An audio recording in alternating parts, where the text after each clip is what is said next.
Fala galera, beleza? Aqui é o professor Leonardo Rangel. Eu sou instrutor de trânsito e instrutor dos cursos especializados do Detran. O assunto que eu venho trazendo hoje é sobre as vias.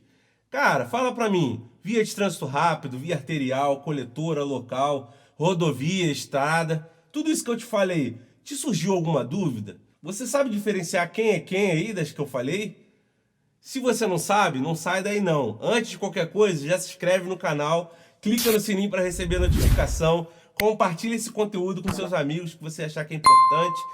Comenta aqui embaixo se você já sabe alguma coisa, se não sabe, se esse conteúdo foi importante para você e roda a vinheta.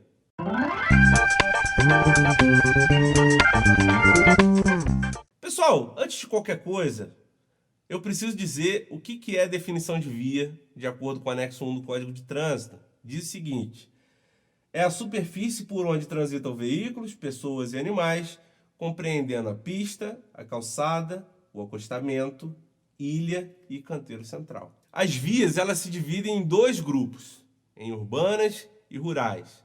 As vias urbanas se subdividem em 4 subgrupos: trânsito rápido, arterial, coletora e local. Mas o que é uma via de trânsito rápido? O que é uma arterial? Como é que eu faço para identificar? Por exemplo, vamos lá, no anexo 1 do Código de Trânsito, ele vem falando sobre a definição de cada uma delas. Trânsito rápido, aquela caracterizada por acessos especiais com trânsito livre, ou seja, não tem quebra-mola, não tem semáforo, sem interseção em nível, não tem passagem de nível, não tem quebra-mola, sem acessibilidade direta a lote lindeiro, ou seja, não tem acesso a comércio, casa, posto de gasolina, e sem travessia de pedestre em nível. Ou seja, um exemplo que a gente tem, por exemplo, aqui no Rio de Janeiro, é a própria linha amarela. Ela é uma via de trânsito rápido, você não tem acesso a nenhuma casa, a nenhum posto de gasolina, certo? A via arterial, né, diz o seguinte: é aquela caracterizada por interseções em nível, geralmente controlada por semáforo, com acessibilidade a lotes lindeiros e as vias secundárias e locais, possibilitando o trânsito entre as regiões da cidade. Ou seja, as vias arteriais são as nossas vias principais, né, que assim como o corpo humano, que as artérias levam maior fluxo, né, as vias arteriais elas levam maior capacidade de veículos. Por exemplo, aqui no Rio de Janeiro, Presidente Vargas, né, Avenida Dom Helder Câmara, Avenida das Américas, ou seja, que você carrega um fluxo bem grande, são principais que cortam os bairros da cidade. A gente também tem as vias coletoras, né, que são aquelas destinadas a coletar e distribuir o trânsito que tem a necessidade de entrar ou sair das vias de trânsito rápido ou arteriais. Ou seja, as vias coletoras são aquelas que tanto levam o trânsito como saem com o trânsito das vias arteriais e das vias de trânsito rápido. Ou seja, se a linha amarela, por exemplo, é uma via de trânsito rápido, as entradas e saídas da linha amarela, elas são consideradas vias coletoras, porque elas tanto dão acesso como dão saída para uma via de trânsito rápido. E, por exemplo, na Avenida das Américas, eu tenho lá, a gente acabou de falar que era uma via arterial. As vias que saem da arterial, que saem da Avenida das Américas, que dão acesso às vias locais de dentro, elas também são consideradas vias coletoras. E as vias locais são aquelas caracterizadas por interseções em nível, geralmente não semaforizadas, destinadas apenas ao acesso local ou áreas restritas. São as nossas vias de dentro. Inclusive, as vias de dentro de condomínio também são consideradas vias locais. Já as vias rurais, elas se subdividem em rodovias e estradas. A diferença básica de uma rodovia para uma estrada é a pavimentação. Ou seja, a partir do momento em que a estrada é pavimentada, ela é asfaltada, ela deixa de ser estrada e passa a ser rodovia. Ué, então se a via não tem asfalto, ela é estrada, e a partir do momento que ela passa a ter asfalto, ela passa a ser rodovia? Claro que não. Para uma via ser rural, ela precisa ser ou estadual, ou federal, ou pan-americana, né? Por exemplo, se ela for estadual, ela vai ter lá a sigla do estado e a numeração dela. Por exemplo, aqui no Rio de Janeiro a gente tem, por exemplo, a RJ 106. né? É aquela que vai lá para a área lá de Saquarema e tudo mais. A RJ 106, ela é uma rodovia estadual, tendo a sigla RJ, e o 106 é a numeração dela. Se fosse de outro estado, de São Paulo, seria uma SP, de Minas, MG, e por aí vai, cada um com a sua sigla. Já as vias federais, ela sempre vai ter a nomenclatura ali de um BR, né? BR e a numeração com 3 numerais, né?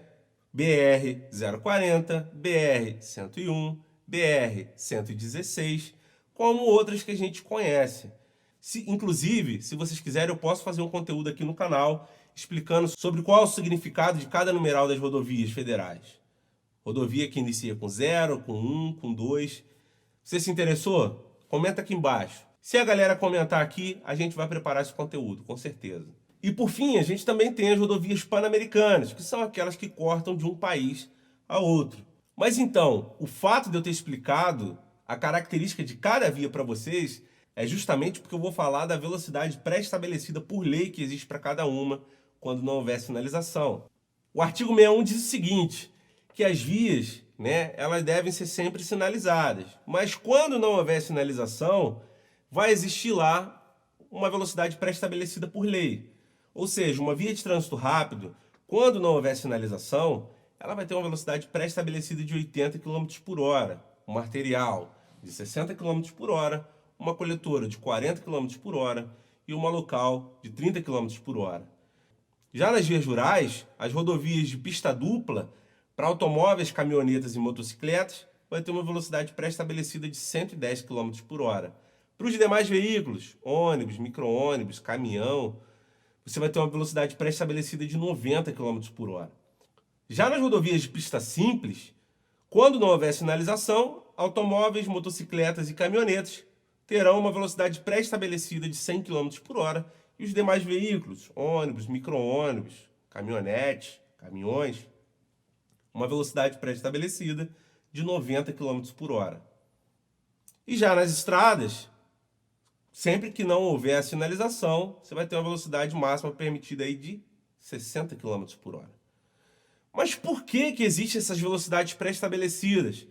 Para quando não houver sinalização, não ter a desculpa do condutor falar: ah, não tinha sinalização e eu estava andando a 140 km por hora. É justamente para o condutor identificar a via que ele está trafegando, né, e andar com velocidade compatível.